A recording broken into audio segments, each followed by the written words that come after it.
Amen. Amen libota.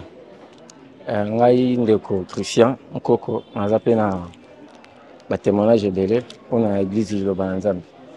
Travail ya prophète Konde ba témoignage ebele.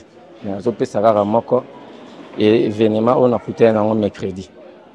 Mercredi na ute musala na niveau limité nazo zonga.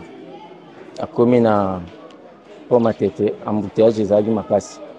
Mwana moto wana alinga kazwa sans unique na pétition na ndenge nyonso aboyi azwi sans unique to bando ya sans unique to koma na poma ya Angile alungwa na sans unique azaki aya na bande normale na pleine vitesse mbango makasi fara na de moto donc ba moto epanzani bato bazali na moto wana mususu donc na yebite na sima na ngai soki batikali na niveau nini po ezaki pena accident mort de gars ngai nande na kitaki na moto donc na comprendre te na kwesi eloko moko te na perdre eloko moko te sans pota kaka mo élève mo na tambolaki na ye azikaki moke azoki na loboko menga sans faute yango na yokumisa mine na prophète Konde na protection oyo tozala na kati ya Liloba na Nzambe.